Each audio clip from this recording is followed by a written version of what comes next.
Okay, so hello and good day.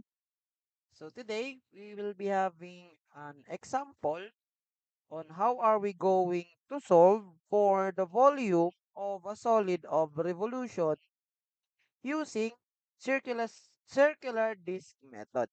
So we have three methods to solve volume of a solid of revolution. So we may use circular disk,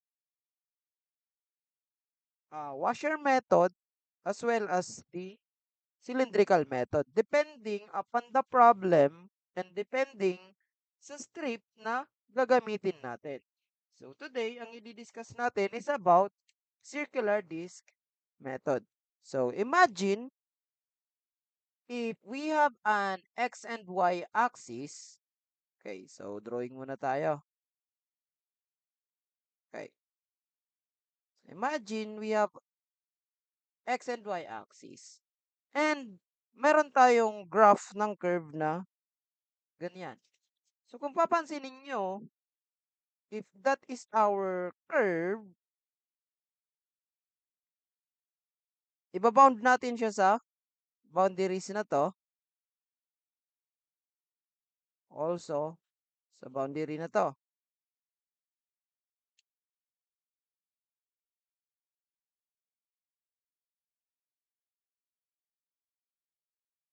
Now, nakita natin na nakadefine siya ng area dito sa loob.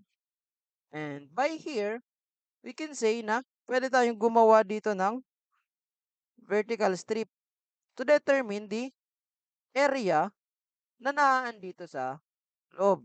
Bounded from boundary A until boundary B. And kapag ka vertical strip, sabi natin, yung differential natin is along the X.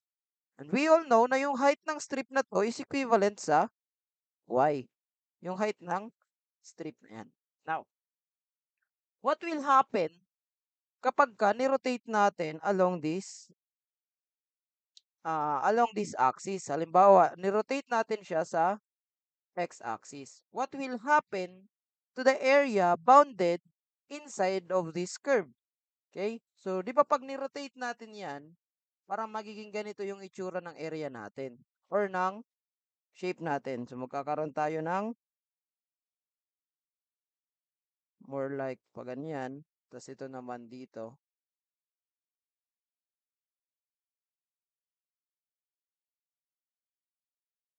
Okay.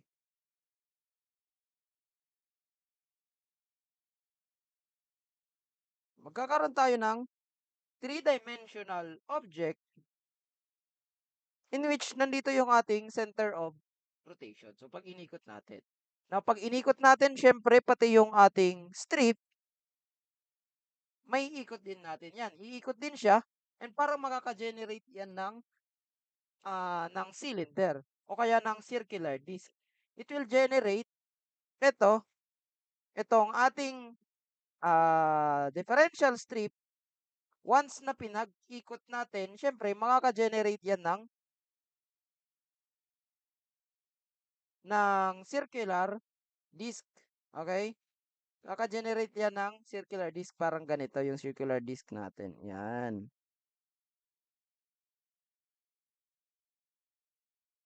Okay. So, ganyan yung mapo-form nyo na circular disc. In which, nandito yung center of rotation natin. Ayan, nandito yung center of rotation. And sabi natin, yung height nito or the radius of the circular disc is equivalent to the y. Equivalent siya sa y o kaya sa height nito. Now, we all know that the volume of a cylinder, di ba, that is equal to the area of the base times the height. Wherein, si cylinder yan, circular yung base natin. Times our height, which is h. Now, kung papansinin natin, this is a differential volume. So, kukunin natin yung volume ng differential na to. And the volume of this differential, okay, so huwag muna natin siya i-consider na y.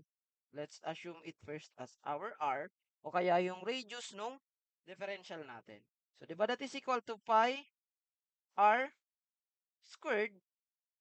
Now, yung magiging height ng ating strip is equivalent sa dx or dh. So, differential height. So, kasi ito yung gagamitin natin na general, ay, general formula for solving solids of revolution using circular disk method. So, ito yung general formula na gagamitin natin from A to B. Okay. So, let's have an example para mas may ma-visualize natin and para mas maintindihan natin ang ang circular disk method. Let's try answering this problem. So, find the volume generated by revolving about the x-axis, the area bounded by the curves xy is equals to 6, x is equals to 1, and x is equals to 6. So we have different steps in solving these kinds of problem. May steps tayo na sinusunod. So first step, syempre, let's plot the curve. So let's plot the curve sa using this curve. Itong curve na to, ipa-plot natin siya sa Cartesian coordinate plane. So gawa tayo ng x and y axis. So since yung x natin are all positive, yung positive side na lang ng x ang i-graph natin.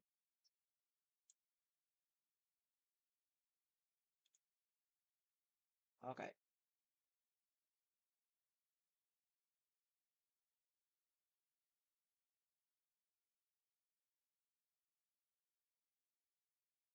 Let's graph this one. Y-axis, x-axis, 0, 1, 2, 3, 4, 5, 6.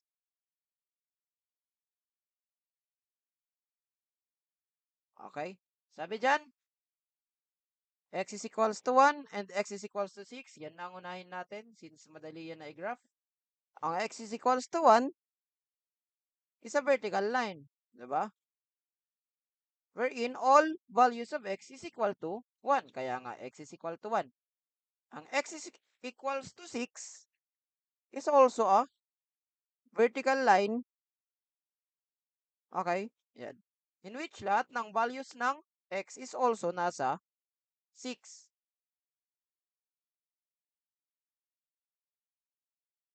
Okay. Now, let's graph naman yung xy is equal to 6. So, dividing both sides by x. So, our y is equal to 6 over x. Now, we can use our calculator now using our mode 7 or table. So, 6 over x. Okay? So, sabi dyan, press equal, y is equal to 6 over x. Press equal, we will start na natin sa 1. Okay? Kasi sa 1 nag-start. And i-end natin sa 6 kasi up until 6 by interval of 1. Okay? So, if our x is 1, our y is 6. If our x is 2, our y is 3. 3, 2, 4, 5, 6. 4, 5, 6. This is 1.5, 1.2, and 1. Now, plotting these points, if our x is 1, our y is 6. 1, 2, 3, 4, 5, 6. Sa taas pala, nandito. Okay, kasama pa yan. 2 and 3. 2, 1, 2, 3, nandito. 3 and 2, here. 4 and 1.5, nasa gitna. Then, 5 and 1.2, 5 1.2, and then 6 and 1. Yan. So, yan yung ating graph. Connect-connect na yan na yung mga lines na yan, ay yung mga dots na yan, para ma-form natin yung graph ng curve natin.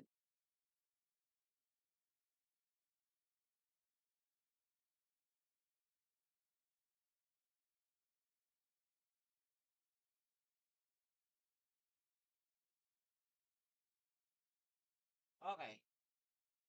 Tas natin ng konti itong problem.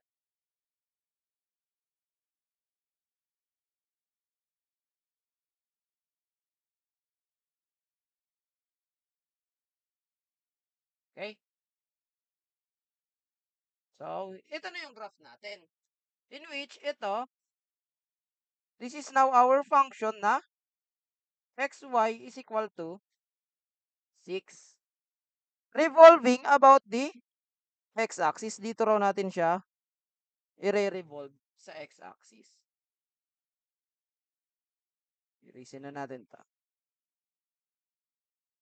Now, kung i-revolve natin yan, kung papansinin nyo, para yung magiging ganyan.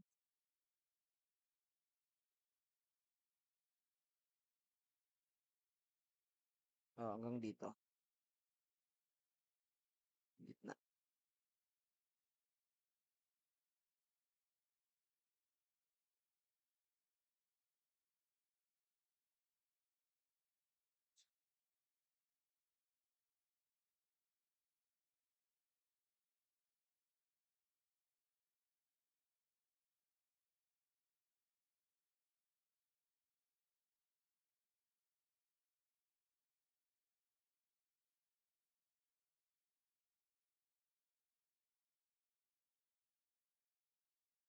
Okay. So, magiging ganito yung itsura niyan. Tapos nandito yung center of axis of rotation natin. Nandito sa part na to. Parang magiging ganito yung itsura niya. Parang funnel shape.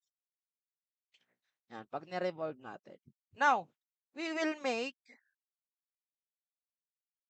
a differential strip dito na lang. Okay? Gawa tayo ng strip dito. Formulate tayo ng differential strip dito. And pag ni-revolve natin to, syempre yung strip magkakaroon din ng shape, 'di ba? Magkakaroon din yan ng shape dito, parang ganyan yung shape ng strip natin.